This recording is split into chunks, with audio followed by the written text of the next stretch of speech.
Hey y'all, welcome back to my channel, Herculean Homeschooling. I'm Sarah, homeschool mama of 6, and this video is just a quick video doing a curriculum update because we are making some curriculum changes for this 2020-2021 school year, and I wanted to share what we are doing with y'all.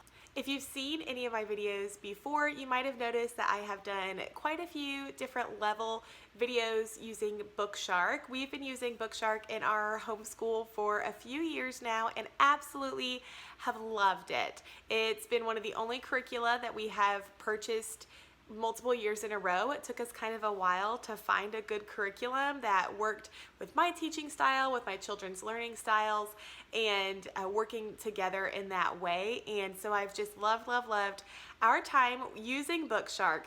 A bit ago, I was praying, and it didn't even have to do with homeschool related things that I was praying about. But all of a sudden, I just felt really prompted and inspired that I needed to try a different curriculum. And that curriculum that kept coming to my mind is The Good and the Beautiful. Let me tell you some backstory on my thoughts and feelings on The Good and the Beautiful. So the person that started The Good and the Beautiful, Jenny Phillips, she happens to be of the same faith that I am a part of. And a lot of people that are of our same faith use The Good and the Beautiful. And I feel like a lot of people, when they find out that I am a member of the Church of Jesus Christ of Latter-day Saints, their initial reaction is to be like, oh, so you use The Good and the Beautiful? And I'm always like, no. Like, I don't use a curriculum just because this person that wrote it happens to be the same faith that I am. That's just not what I've ever done to pick a curriculum. And I've looked at The Good and the Beautiful probably, I think, right when they very first started, like 5 years ago, maybe somewhere around there. And it did not appeal to me at all. It was not the kind of thing that I was looking for. And so I went in a different direction. And I honestly haven't really thought about The Good and the Beautiful since. And I've seen a lot of other people that use it. And I hope that people aren't just picking a curriculum because the person that wrote it happens to be the same faith that they are. I hope that there's some other criteria that goes into it. And it had just never been on my radar again. And I wasn't going to pick a curriculum just because we're the same faith. So I had just never looked into that. So when I got this feeling that I needed to switch to The Good and the Beautiful, y'all, I fought it. I was like, no, really? Are we sure? Are we sure about that? Like, why? And really, because I love BookShark. I truly do. And I still love BookShark. And so I just had this really weird feeling of like, why? Maybe, what about for like the littles, that I could stick with BookShark for my older ones? And I just kept having this feeling of I need to be raising my children with a faith-based curriculum because of this crazy dark world that we live in. We need more light, and I needed a faith-based curriculum. And I actually love BookShark being faith neutral because it is such a great curriculum, and it gives people an opportunity to teach their own faith using their curriculum, which is exactly what we did. So I imagine I'm not the only person that does this. You kind of start bartering with God, right? Like, well, but what if I do this? Or what about this? And what if I add this into it? Then they're still getting religion. And I just kept having that feeling, nope, you need to do it. You need to do it. I'm like thinking, look, I'm not going to choose a curriculum just because we're of the same faith.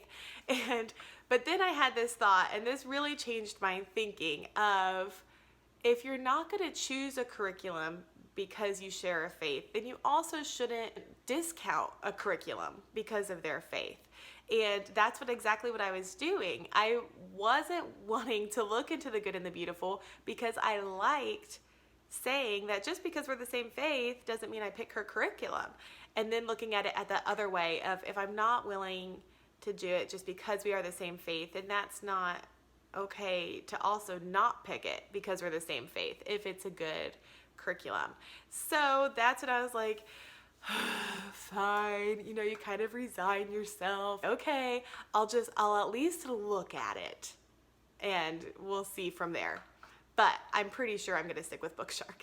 You guys are learning what a rebel I am apparently when it comes to bartering with God.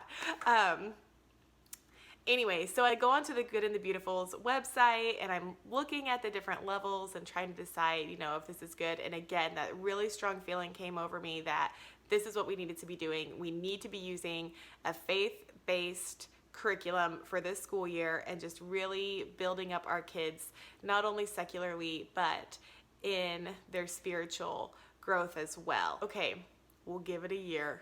So for this 2020-2021 school year, we're taking a little break from the curriculum that I absolutely love and adore, and we are doing the Good and the Beautiful. So as of the time of this video, we have completed 2 weeks of the Good and the Beautiful, and I will say that it's going really, really well.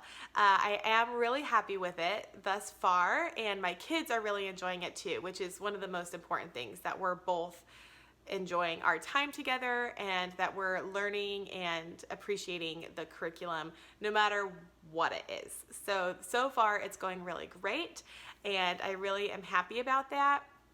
I also really like with the Good and the Beautiful that even though Jenny Phillips and I happen to be of the same faith, it is not directed for only people of our faith on her board. She has 8 to 10 different people, and they're all of different faiths, and they all work together to make it a curriculum that could be used for any Christian, no matter what sect you come from in the Christian world. So I really appreciate that. I like that. Anyway, so that's just the quick little curriculum update that I wanted to share with y'all, what we're going to be using for this school year. If you guys are interested in seeing some videos of how we're implementing the Good and the Beautiful curriculum, how I have it separated, what we're using for our special needs students versus our gifted and talented students, please give this video a like and comment down below and let me know that that is something that you guys would be interested in continuing to see. If you are interested in finding the best curriculum for your family, feel free to check out this video right here. It has 5 different tips of choosing a curriculum for your special needs child. And before you do that, don't forget to subscribe to my channel by clicking my picture right there. And thank you so much for watching, and I'll see you guys next time.